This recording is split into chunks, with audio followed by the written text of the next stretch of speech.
Moi, je voulais dire une chose, parce que j'étais un petit peu dans le même cas de figure. J'ai milité quand j'étais à l'intérieur, dans ma bulle, pour qu'on trouve une solution et éventuellement, pourquoi pas les aérocenteurs. Évidemment, quand on est dedans, on n'a pas du tout la même vision des choses qu'à l'extérieur.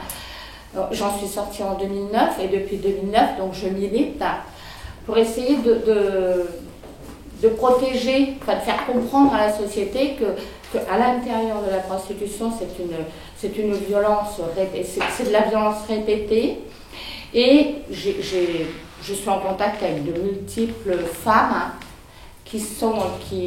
et aujourd'hui je suis là pour parler en leur nom aussi, parce qu'elles me disent pratiquement tous les jours continue pour nous, fais comprendre, même celles qui sont volontaires comme moi je l'ai été. Beaucoup de femmes ont X raisons de se vendre.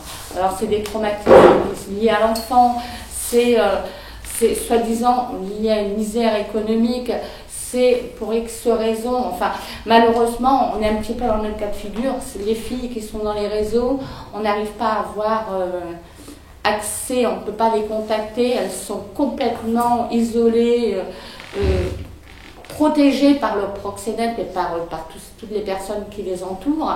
Donc c'est très difficile de pouvoir rentrer en contact avec ces femmes. Je suis là pour elles aussi parce que la violence que j'ai vécue à l'intérieur, elles le vivent chaque jour, dans l'indifférence générale. Je suis là aussi pour dire, moi un jour il y a un client qui m'a dit tu ne veux pas sans préservatif, j'appelle la police. Voilà. Donc c'est lui qui appelle la police et moi je fais quoi? Mais s'il l'a fait à moi, il l'a fait à qui?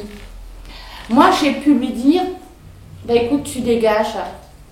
Mais une autre ne pourra pas parce qu'elle sera justement dans un réseau, parce qu'elle sera dans un bar à hôtesse, parce qu'elle sera dans un contexte vendu par son mari, son père, son frère, son copain. Et je peux vous assurer que ce n'est pas un cas sûr, c'est très fréquent. J'ai travaillé un jour avec une femme, son mari est venu me voir et m'a dit « Écoute, débrouille-toi pour qu'elle pénètre, elle gagnera plus. » Elle ne voulait pas de pénétration et lui voulait, parce qu'il y avait une différence de prix et que ça lui rapportait plus. Mais lui ne travaillait pas, il ne se fatiguait pas. Alors je suis là aujourd'hui et je tenais à vous apporter tous ces témoignages, c'est ma voix qui vous le transmet, mais ce sont toutes les autres qui me le disent. Il faut aujourd'hui bloquer. Moi, s'il y avait eu une pénalisation, s'il y avait eu de la prévention, je ne serais pas tombée dans la prostitution. Parce que j'aurais compris avant d'y mettre les pieds que c'était dangereux. Donc aujourd'hui, j'accuse, mais j'accuse ce qui n'a pas été fait. Mais aujourd'hui, on peut le faire et il faut le faire.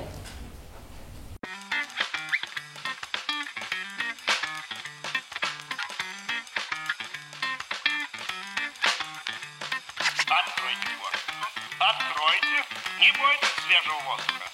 Прошу вас расстегнуть воротничок и ослабить пояс. Ноги